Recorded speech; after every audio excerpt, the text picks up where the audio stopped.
شیخ حسینہ استعفیٰ دے کر دہلی NCR میں air force بیس پہنچ گئی۔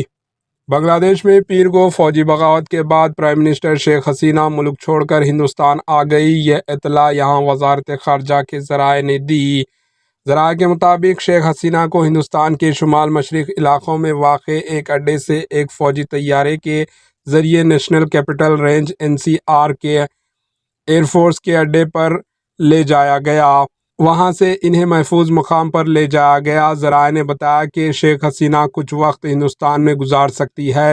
واضح ہے کہ بنگلہ دیش کے مجاہدین آزادی کے لیے نوکریوں میں ریزرویشن کے خلاف طلباء کی تحریک نے پرتشدد رخ اختیار کرنے کے بعد اتوار کو دارالحکومت ڈھاکہ میں بڑی پیمانے پر تشدد ہوا، جس میں پولیس اہلکار سمیت تقریباً 100 سے زائد افراد ہلاک ہو گئے۔ ڈھاکہ کی سڑکوں پر مشتعل افراد کا ہجوم امڈ پڑا تھا۔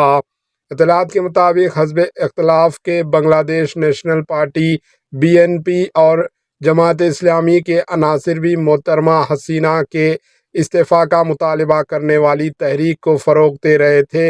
آج صبح مشتعل افراد کی ایک بڑی تعداد ڈھاکہ میں پرائم منسٹر کی رہائش گاہ گنا بھون میں داخل ہوئی تھی۔ کچھ ویڈیوز فوٹیج میں اسے ایک فوجی ہیلی کاپٹر کے قریب دیکھا گیا۔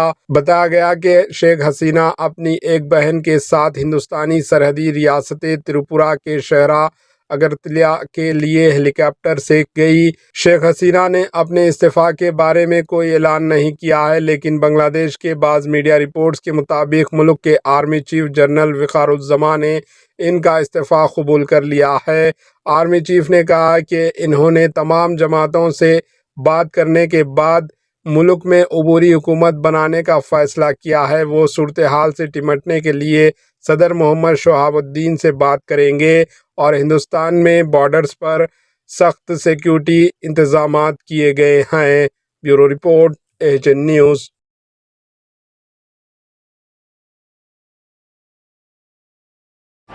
AHN نیوز کو لائک کریں، شیئر کریں اور سبسکرائب کرنا نہ بھولیں۔